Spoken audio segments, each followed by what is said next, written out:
Been a long time. Yeah, it has been since 20. What was the last time we were on video together? I 2018? 2019? Because we did the I interview for Hellhole. yeah, I would like to say it was 2019, but it's probably 2018. I don't remember. Somewhere around there. It's been a minute either way. It's been it's been a minute. That Yeah. was a fun interview. So that's what kind of spawned this for me to, since we're doing trades from way back, Yeah. to combine that sentiment with the unboxing videos I'm doing. And instead of me rambling about stuff I don't know about, just taking it out of the box, let's just talk to the guy who sent it to me. Makes sense. Um, and it was a good opportunity to, to just talk about the entity that is Boul God, or the label that is Boul God, because Hmm. there is not much difference between who is Boul God and what is Boul God, in my opinion. Yeah, no, not much difference at all. I mean, I'm the only person involved with the label, so to speak, uh, and like most of the releases that I put out, I'm either directly behind or have some hand in like the mixing or some production aspect of the music itself, as well as handling most of the art and stuff. So yeah, there really is not any coherent difference between the entity, meaning myself, and the label. Yeah. When did you start? I see the first one was 2017, so I guess that's when you started. 2017. Yeah, I guess it was when I just wanted a label name to put on the first Died like demo cassette, and it was I was like thinking about maybe wanting to start a label and like having grander plans for it, but it wasn't something I was like I had well planned out at all. I just like came up with the name uh, and just went from there. Sort of, it's just sort of created itself as time has passed, but it's come to become something more. I don't know, more focused. I think as over the past like 3 years, and now I have a better vision for like what it'll be like in the future. But when it started, yeah, it was some bullshit, so to speak. What does it mean, Boul God? Bull is like a word in like Philadelphia dialect of English, of American English at least. It just means like that guy over there, like that bull, that dude. So it started off as a sort of like vapid, like stupid thing. Like dude God is really funny because it's like you have the most like basic, simple Yeah, word that could just mean like any old person or thing. And and then then find it. God, which is this sort of, infinite thing. And then Yeah, just make them the same thing was what I found funny about it. Uh, but since then I realized that like it's going to be meaningless to anyone who's not from the area. So it and it's funny to see like how people pronounce it and whatnot. But do so I I pronounce it made right? the yeah, you said it right. It's Yeah. bull, like like that bull, like the animal. So there was a or on the catalog numbers for the label, Yeah. everything is there's which is like a bull, literally a bull god from Egyptian religion. Okay, So okay. yeah, Yeah. yeah.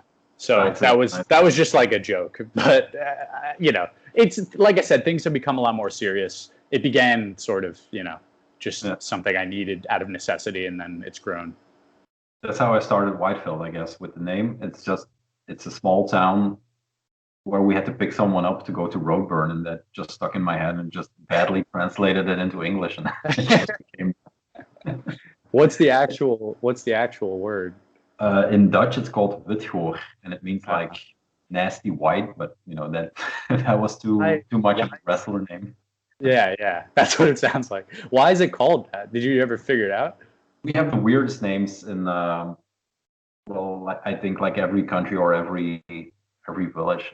There are some weird names that stem from local traditions or stories that have been because my street, for example, is called Monnikstraat. Yeah, Sorry, Monnikstraat, and I have no idea what it means. When I look it up, there's nothing, but I'm pretty sure it's something to do with folklore or stuff like that. So right, I'm right, hunting for it, what it means. Yeah, Boul God. So a label, there's a label, there's a YouTube channel, which is which started out as just presenting your stuff, but it grew to be more than that. There's a lot of it's just a collection of music you are into and are presenting that is not online, I guess. Right. For example, there is the first thing my eye lands on is the Undead from 2019 Hellhole live on WNYU. There's Circle of Ouroboros, there's Rayo Negro, so a lot of good stuff, a lot of heavy stuff. Mostly Dead and Black, but there's room for other stuff. Yeah, sure. I mean, I was just inspired by like dudes like there's this Greek guy called the Janitor of Lunacy who used to upload a lot of just like lo-fi cassette ambient and like techno stuff. And I found his channel really early on. I mean, it's just the internet is like where music lives for me, or at least when I really first got into becoming like an obsessive like librarian style person about music, you know, in the same way that you are like you know, a filthy vinyl collector.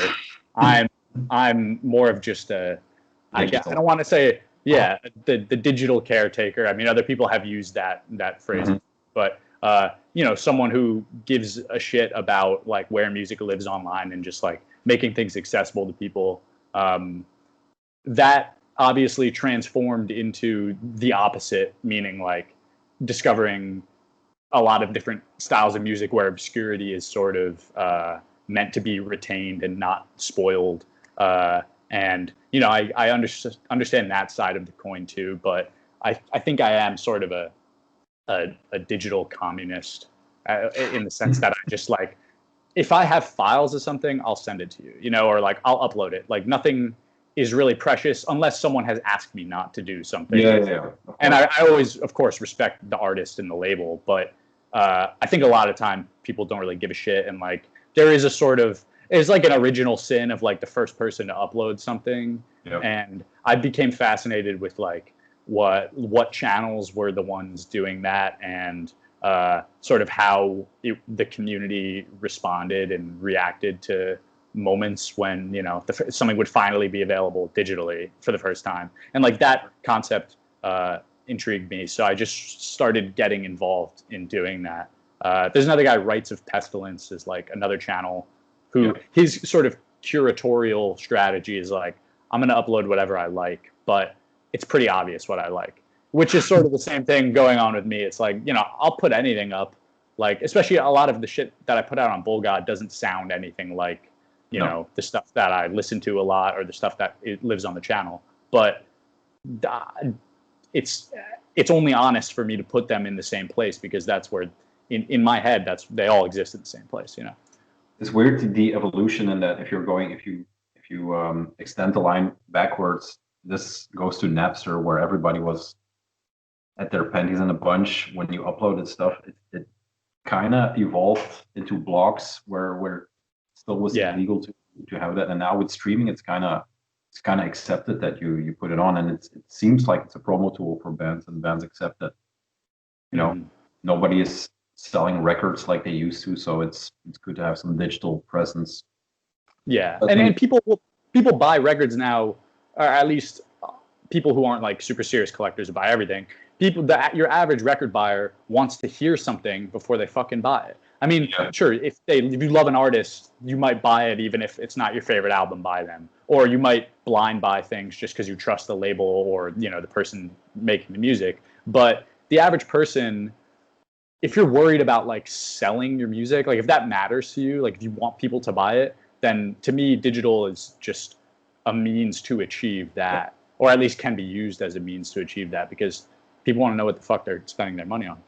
Yeah, that was the biggest pitfall for me, especially in raw black metal in the last, let's say, 3 years, that you almost had to blind buy because there was no preview tracks or something. Maybe there was a preview track, but there was like a split-second decision, and labels like Go to Warx and then Black Omen and whatever that you Reverse Homage and stuff. Yeah, Reverse Homage, that you had to just take a guess, I guess, because if you didn't react quickly, it was gone, and next day it would be up for triple the price. So Right. I'm glad I'm out of that game because that got to that really got exhausting. That was you in your darkest years. That was when I started watching the channel too. Was Yeah. when you were just like so like infuriated by missing a God of War X release or something. Not infuriated, but like, you know, it affected you in a way that like you've matured so far beyond that. If Yeah, you just trace the arc of your videos, it also it's has a fine. lot to do with becoming a father, and I don't have time for that shit anymore. Right, I mean, right. I remember nights being up just waiting for RG of Carry On record to drop, and you know, having coma. Yeah. That was insane. That was insane. So I reined it in a bit. Um, just more enjoying the music and not just buying for buying sake, I guess. Right. That's where I'm at too with Yeah. physical stuff. That's actually, of course, it's a more healthier approach to record buying and to music, because I had the feeling I was going to get burned out real soon if I kept that up. Not only financial, but just Yeah. that if music is that, then pass. Right. I'll do something else. Yeah, I don't know. We'll probably loop back into Boul God and Hellhole because I want to give a spotlight to Hellhole. But yeah, let's dive into what this monster of a trade is in the Unearthing Darkness, if you want to call it that. Yeah. For sure. This little box game. Do you like could you tell what it was before? I think Lush is soap, no? Yeah, it's like organic cosmetics, like vegan cosmetics. My old roommate like ordered. I was just on the lookout because I was planning this box for you for a while. So I was like, all right, every time we got a package delivered to our apartment, I was trying to pay attention to what it would be and like what would be the funniest one. I mean, that one was pretty funny. Nothing more absurd arrived other than like an Amazon box, which is stupid, obviously. So that one was cool because it was, I don't know, it's just so obviously that's not what's in it. I love how these trades keep dragging and dragging, building and building. That's the best part of it. Because when it finally comes in and you looked at everything, there's only listening. The weight is sometimes right. And it extends the whole process out so far that it's like a tease, and then it's fun. Because in all honesty, I got it of course in the morning, and then I opened it up and I looked at the flyers, but I didn't go beyond the flyers because I was going to have not a shitty day, but a busy day. So I kept it as a reward. When I mailed you like, hey, I'm beyond the flyers. This is insane. So yeah, let's dig in. I'm not going to go paperwork style through all the flyers, but there's a lot of promo stuff. I'll probably show some of this in a video. Sure, yeah. The ones that I was most excited about are these Nuclear War Now, the Harrods. Yeah, those were sick. I mean, I throw away a lot of flyers, but I kept those maybe for myself. I was just like, these are just great photos. Like, I remember when he announced that he was repressing all those, and he posted some of those pictures. Yeah, it's so sick with the basketball hoop in the background. That's so sick. It's like, they were a real band. Like, they're not fucking, like they've become this other thing, but they're just a band playing in a fucking school gymnasium. It became glorified, but it's just them playing. Literally. There's this photo of them playing in a shopping mall in Rovaniemi. It's on YouTube. Just a battle of the band style, but they don't have the full regalia on. But this, I think I never saw this picture before this came out, but this is my favorite one. Yeah, that one's amazing. The basketball ring. It's great. It's great. This one is this piqued my interest. I'm not sure if you checked it out, Vixen. Vixen, yeah, I listened to the whatever. I mean, that's like a legendary band in the U.S. like power metal scene. Looks like a West Coast band. I'm not sure where they're from. From Hawaii. From Hawaii, yeah. Okay. Made in Hawaii. Yeah. That's what's notable about them, among being really good, having good riffs and songwriting. But they're Hawaiian. I think the female vocalist, I think the girl she sings. Okay, so that's something very interesting, I see. Then there was this. Oh yeah. I think this is what the other guy threw because this is a trade and I bought some tapes through you. And Yeah. I think this is what the guy threw in. He had this promo. Yeah, I asked him, I was like, anything that says Maggot Stomp on it, like, can I buy it from you for my friend? And he was like, he can have this. Okay. He's like you. He's like you, but with shirts. He's like a shirt guy more than anything else. He just has like boxes upon boxes of like sick old shit. He just doesn't wear. I don't understand why he buys them, but it's just his thing. Whatever. Nobody understands. The person doing it doesn't understand. No. It's like it's something with obsession because I'm now clearly obsessed with Maggot Stomp since half a year, but it'll wane. It's I don't know, just something clicks in my head and then it's just the collector in me goes apeshit and just yeah. There's so much good shit in there too. It's not just that okay, it's a hype label at the moment, but it's not just because it's hype. It's actually there's actually good music in there. I'm not going to say that the complete roster is gold. Not far from it, but it's insane how many good bands are on there. Sure. What else was in here, and which was really cool to include the new magazine from Holy Mountain Printing. This is the preview booklet.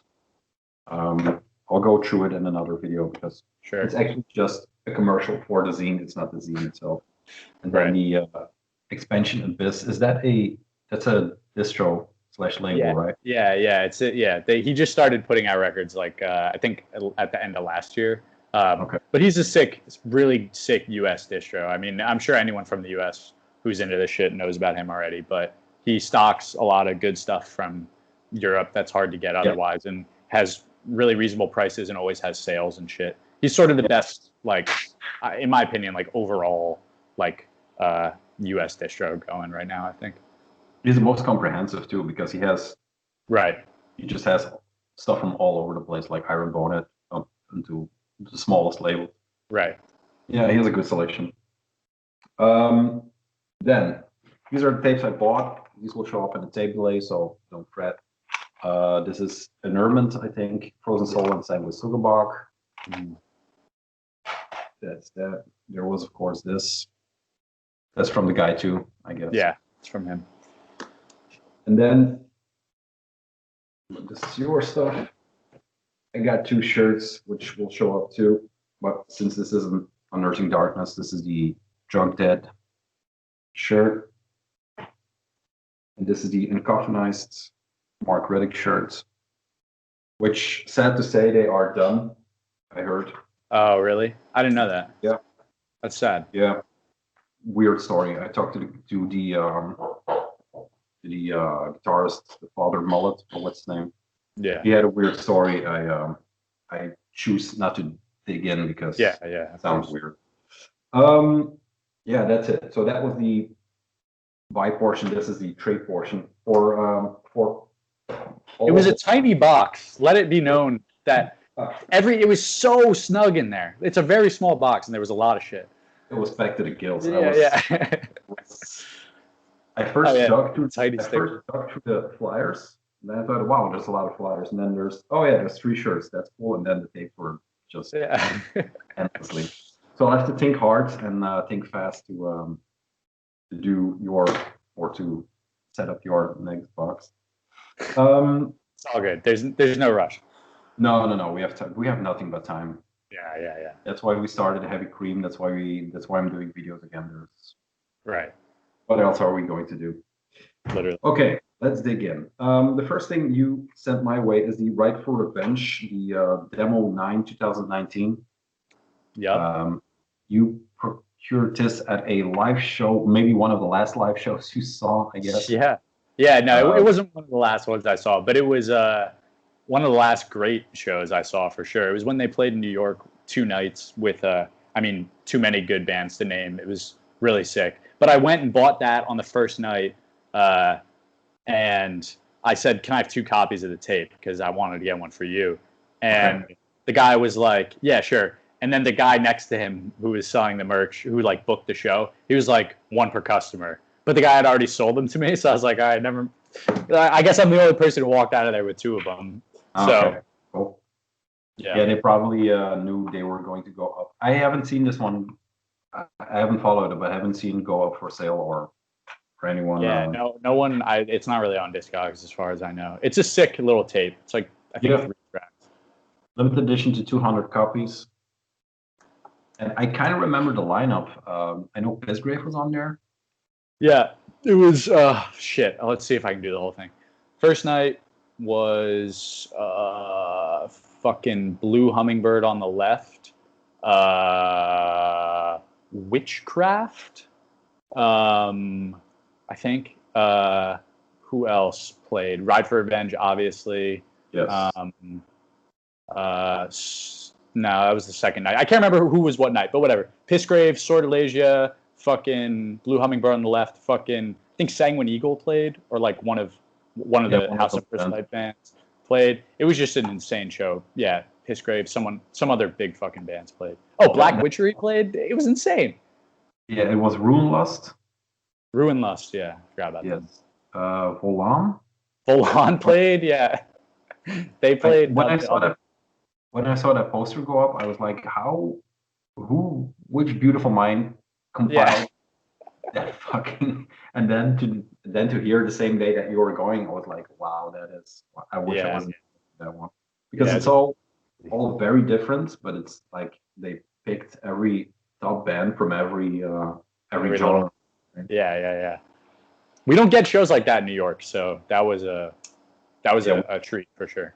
We don't get shows. Period. It's Ride for Revenge, whenever in hell it is, whatever in hell it is, and the Energy Angel, a 3-track demo. Yeah, that was a cool first one. And yeah, like you said, I almost forgot, except for when I was digging into the Hail Conjurer stuff. He's a drummer for this band, right? Yeah. I always played drums for him. Okay. He was amazing. One of the best people live, like best performers out of anyone on both nights.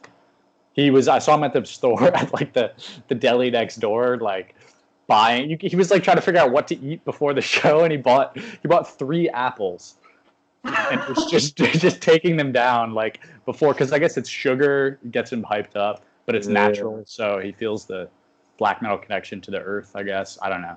It was knowing how he looks and his physique, I would say he would have ordered half a cow or something like that.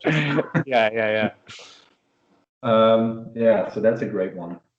I'm actually more acquainted with the Hail Conjurer than the Ride for Revenge. So that's you told me it's not the best starting point, but beggars can't be choosers.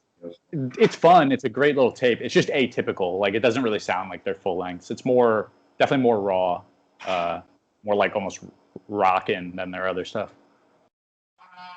All right. Then we have there are 3 tapes here from Dead Shadow Records, which is, in my opinion, a great label. Also a label that is all over the place, because they released, I think the last batch they did before this one was Carved Cross. Yeah, I think so. They have the Erotic Maniac stuff too, which is, what is that band again? I'll look it up. Yeah, I'm not sure. They released like the soundtrack stuff. Is it Dead Shadow? Yeah. I must have listened to this record like a million times, but I always forget how it's called. It is called Crypt Vapor with Erotic Maniac. Oh yeah. It's like it's vaporwave or whatever you want to call it, synth pop, rock, Italo disco. So it has that Gialli soundtrack vibe, but it's in my opinion, one of the better ones. That's from 2015. So yeah, they're all over the place. You got me 3 tapes. One is the Nuremberg Parada, I think. One is the Blinding Sun, and one is Nuremberg with Corset FM. Now, of all the tapes, I know you are behind the Gorset FM. Yeah. Me and a buddy. Okay. Yeah, that one was fun. We recorded a ton of music. Yeah, that's our side. And and that's the Nuremberg side. We recorded a ton of music when we first got together and started like fucking around and recording stuff under that name. And that was just 3 tracks that all sort of went together that didn't have a home. And that's the cover for our side, and then the other side is the cover for Nuremberg. Yeah. They're from Russia, right? Belarus. Belarus. Yeah. That's right, Russia, I think. Yeah, but we were just looking for a home for those tracks, and also because our music was sort of developing and changing and going into a different style, and we wanted to get it out while people didn't really know who the band was, and while we hadn't really established the ground rules yet. So we hit up Nuremberg, and they were interested in putting it out, and Death Shadow like worked with them on their earlier stuff, so it ended up coming out through them. And there's going to be a Gorsehead full length on Death Shadow. It is. When in the previous trade, I got the first tape from you, and I described it as being indie black metal. I think that's because I was in the mindset of raw black metal stuff that I heard more of that. This one, I don't know which one because there are 2 tapes in here. One is more of a woven hand-ish kind of sounds. I don't know what to compare it to because, like I said, this is a lot to dive in and to digest.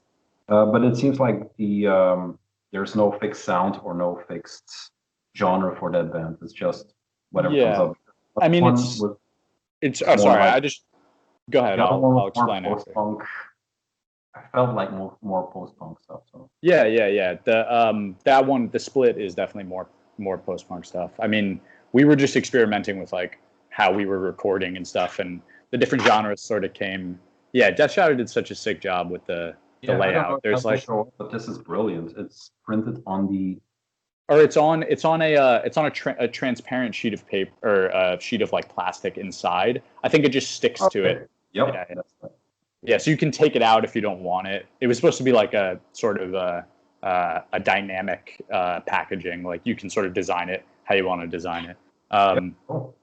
But yeah, Gorsehead, I mean, our main the inspiration that we took musically, like the rules that we're trying to follow are like what we see as the rules set out by bands like Ulver and like Circle of Ouroboros mainly. So bands that are, what'd you say?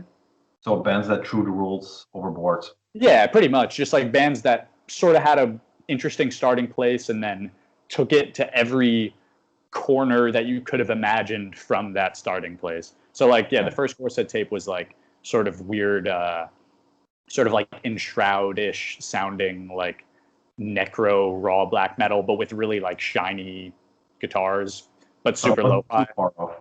No. Yeah, you nailed it. It's a good way of putting it. And then we've been exploring everything around that since then. Like the other tape I sent you, the other Gorsehead tape that I put out on Boul God is like that one's just pure like stupid neo-folk, like almost singer-songwriter-y stuff, which obviously you can see the connection to there from where we started. But the rules for that band, I mean, they're ever changing. We have shit planned for the future that is like no one would expect right now. So I'll just let the music speak for itself. Well, I'm kind of intrigued by this band because the fact that it isn't fixed in sound is kind of what makes it very interesting to see what's going to come up. Mm-hmm. This release came with, if I'm not mistaken, this is part of it, right? Yeah. That's part of that release. It was like a trade exclusive, that tape with just comes with that poster, and you didn't get a little plastic bag, but everyone else got a little plastic bag. That's okay. I have plastic bags. I figured you had enough shit lying there. And I couldn't fit anything else in the fucking box, so. No, it was packed tight. It's not a wonder everything made it because the shirt's padded and stuff like that, but it's a wonder everything made it. Yeah. There's no cracked tape in the entire bunch. Hell yeah. I'm going to go over the other ones fairly quick because, like I said, this will show up in a tape delay where I talk about the music of the other bands more. This is the other Nuremberg Parada, I think it's called, tape on Dead Shadows, which is equally beautifully done. Yeah, I'll talk about this more. Then also on Dead Shadows is the Blinding Sun. Same goes for this one. I'll talk about this one. It kind of, I'm not going to give anything away by saying these are kind of the same looking, so Yeah, there similar photo. could be a connection.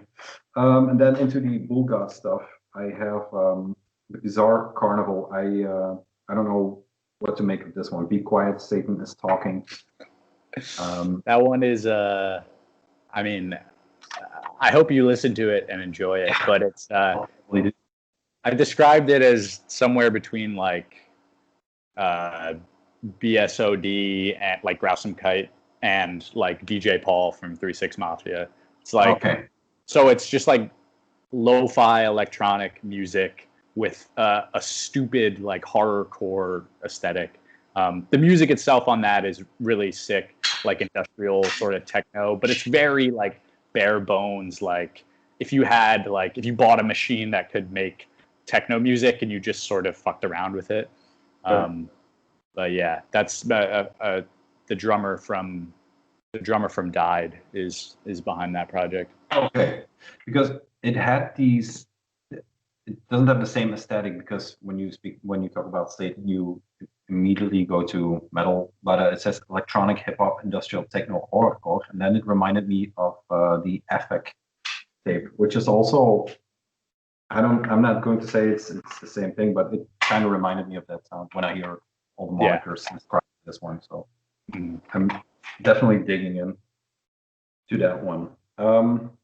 There are more stickers, of course, and this is what I was most excited about.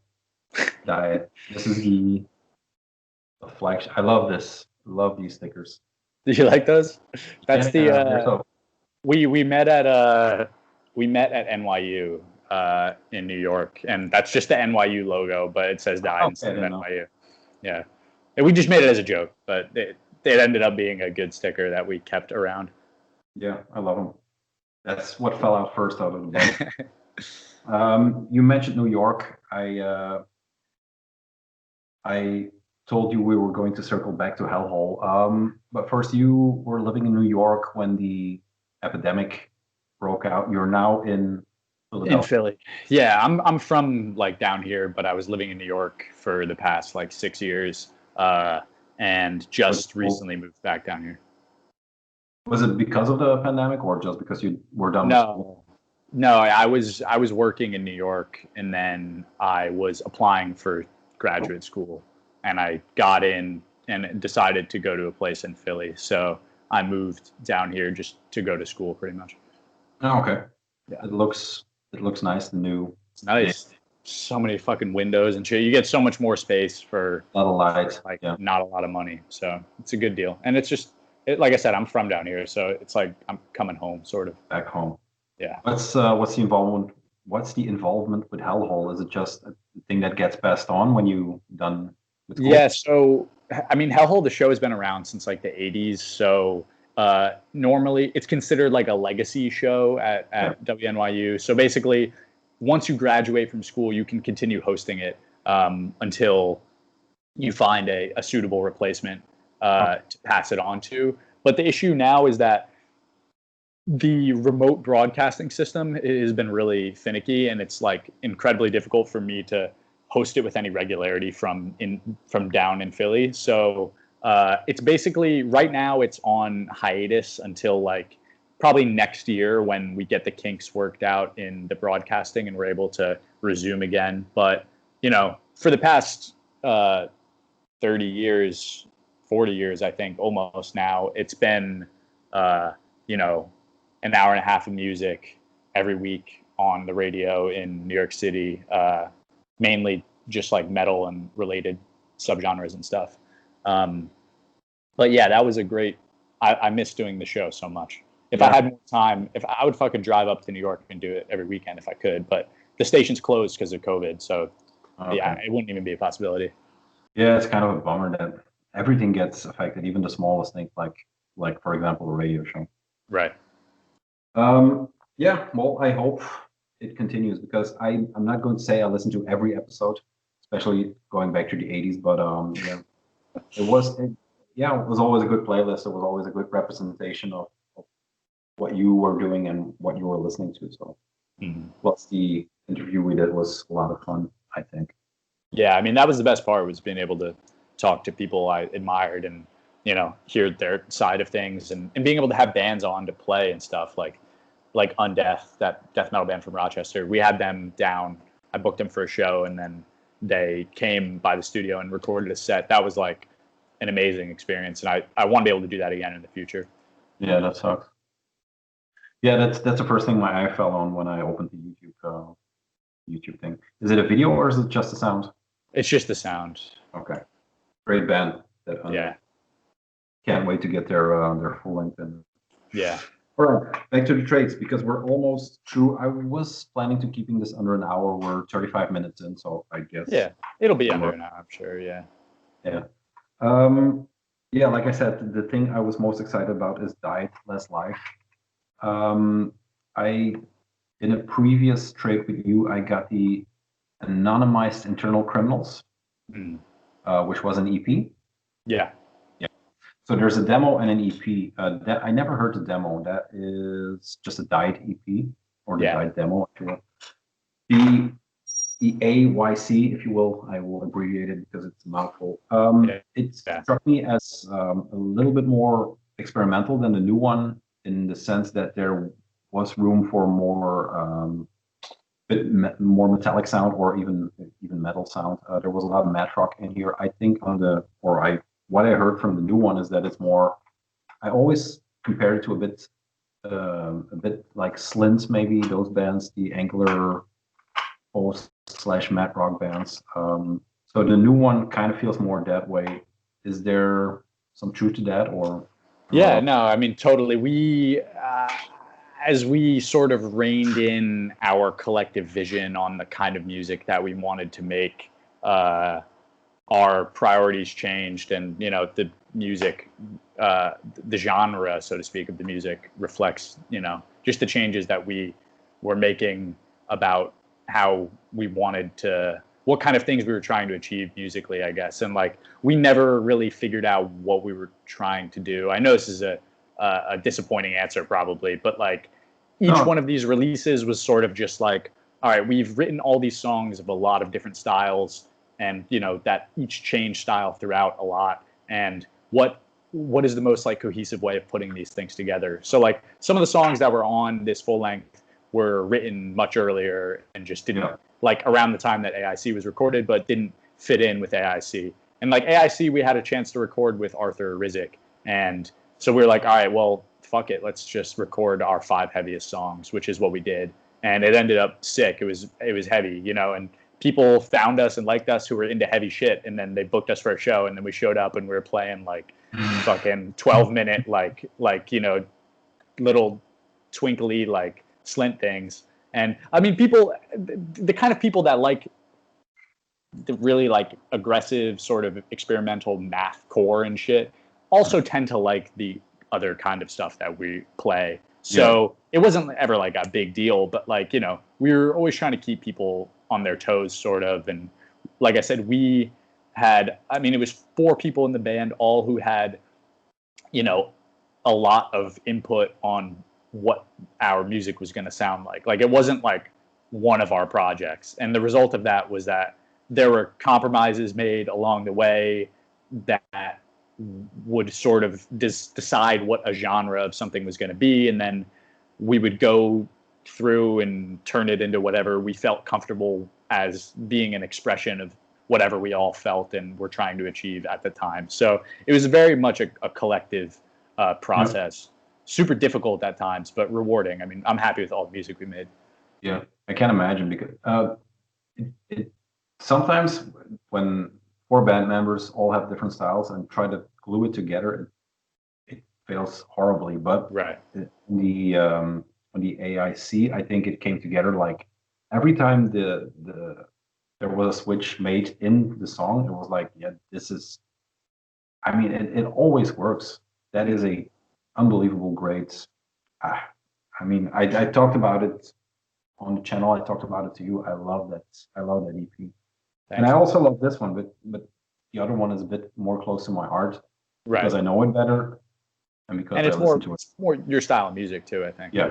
This one is less so. This one is approaching more just like indie rock almost in some of the compositions. I mean, it's still aggressive. It's post-hardcore for sure. You know, like if I had to pick a genre, but nonetheless, it is again a great tape, and the way it looks is also. I immediately fell in love with it when the first time I saw it. Just that light baby blue on that white tape. Yeah. It looks amazing. So yeah, that's a fan favorite. There are 1, 2, 3, 4. There are 8 tracks on here. Right. Okay. All these releases, of course, are. I'm not sure everything is still available, but you when you go on the Boul God Instagram, it calls for trades. So I guess you have. Yeah, I'm mainly interested in trading with people. Like there's stuff. The Boul God web store has like the Big Cartel. Yeah, it has like the dyed merch and dyed tapes and stuff. But just because that is like, you know, we needed a place to sort of offload the stuff. Yeah, there's the Brazil unit design. That's a great looking shirt. What's that Brazil unit? Yeah, Brazil unit on the front. We have the guitarist in Dyed is like half Brazilian, and he his family in Brazil really likes the band and like his friends and stuff. So we made a shirt for them, sort of. It's kind of like an in joke. Yeah. Oh, it was supposed to be a joke. You know how like Watain or like Pest Noir have like specific shirts for like their allies in different like continents and stuff. You could have like the North American edition. We were like, let's just make just a Brazil version and nothing else. For his family. So, yeah. Thank God it's not a green shirt then. Right. Well, I have 2 more. The one I was looking, the Dragger. What the hell is that about? Dragger is it's like a sort of experimental electroacoustic type thing that my friend Nico is behind. He is a super talented musician. He's like a jazz bassist and like is constantly making all different kinds of music. And he made this, and I just like helped him mix it and stuff. And he wanted a place to put it out, and I fucking loved it. So we decided to like work together on making a physical release for it. The cover looks amazing. The guy holding the sun. Yeah, it's a sick photo. I was like, what should the cover be? He just said this and just sent it to me. Yeah. I was like, all right. It's easy to work. Save me a copy of that one. I will buy it from you. Or we'll trade again, but that looks too sick to let go. The last 2. Did I not send you a copy of the Dragger tape? No. That was not. Oh fuck! I meant to. I think I have. I might be out of them now. Oh. Shit. All right. Well, let me look. If not, it's in your next box for sure. If you're out, you have to update your Big Cartel because people will buy it. Oh, okay. Yeah. Then no. I might have one left then. It's because of your limitations. Limited to 15 copies. That's not. Well, that's cool. That's cool. A lot of people like buying this shit or even wanting to trade for it. You know, like, I mean, Gorsaid gets hype because of the label it's on and because of the genres that we're working in. But like Dyed is like, it's not cool to like post-hardcore anymore, you know, but like that is a kind of music that I grew up with and made for a long time, you know? So it's like, that shit is as important to me as fucking, you know, whatever. I think a lot more people should know about Diet, so I keep waving the flag for it actually came up on a Heavy Cream podcast, but I don't know if the episode is up already. So. Oh, okay. We'll see. The last 2, and we're going to go through these rather quickly because once again these are going to be on a tape delay. I'm not sure how to pronounce this. I always say Nightstang. I think it's Nitstang. That's what I say, at least. I don't know. It's like an old English word, I think. The label with the horse heads. With the horse head, yeah. Horse head. There are 2 releases in here that I have no clue what they are. There's one spiked boots kicking a Roman block in half. Yeah, That's a split between Mike's Hokkaido, yeah, and Bloody Winds. I'll show it. It comes with this A4 poster of it. Very sick. It's actually it's kind of a mix up between Commodus and Agnostic Front or something like that. I think it's like anti-Commodus because it's like it's crushing the I don't know. I'm not clear on what the purpose of the imagery is. We'll see. Bloody Winds. That could hurt. That's a dad joke. And then we have the first of the light. That's the last one for tonight. Yeah, just another black and white tape that I can't talk too much about. Do you have anything to say about this one? Like super, like stupidly produced raw black metal, just like left pan drums like the whole time. Just like pick a decision and just stick with it type of thing. But it's cool. I like the result. Something that should be up my alley then, I guess. It might be too far. A bit too far. Maybe, who knows? Too lo-fi, low lo-fi. Probably. Hey, I have I've said thank you about 1,000 times in our chats. I'll say it again. Thank you very much for this. Also for holding everything for me. This is it's incredible to get this in a time where there's not much coming in since finances are a bit tight. This is incredible. I've been trading a lot lately. Just stuff from the collection that can go that I'm not listening to. That's the way to do it, I guess, right now. Yeah, thank you very much for this.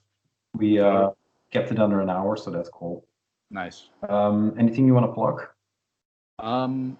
Not really. There's probably going to be one more Boul God release this year, and then after that, it's probably going to be slow until like the summer of 2021. I also might be trying to figure out how I can start playing shows again once that opens up in the US. So that's going to be like the focus of my attention probably early next year. But yeah, there's going to be a split between. What's that? Slowly opening up your playing live, mainly outdoor stuff. Right. Yeah. There's some stuff happening now. Like they're like advertising for things now that are happening soon, which is interesting. But yeah, there's going to be a split between Efek, who I've released his music before, and this guy called Drones, which is like, it's just like really funny, like two-step, almost like dub style British electronic music, sort of. But neither of them are British, so it's funny though. It's very niche, is what I'll say. Yeah, the results are good. Okay. So that's a tape release too. It's always tape, right? Yeah, it'll be a tape. Tape for live. Hey man, thank you very much. I think, or I hope this will be a thing we can do in the future. For sure. A few times. Maybe expand on it a little bit, but we'll see. Thank you very much, and we'll see each other soon, or hear each other. Yeah. See you on the internet. Peace.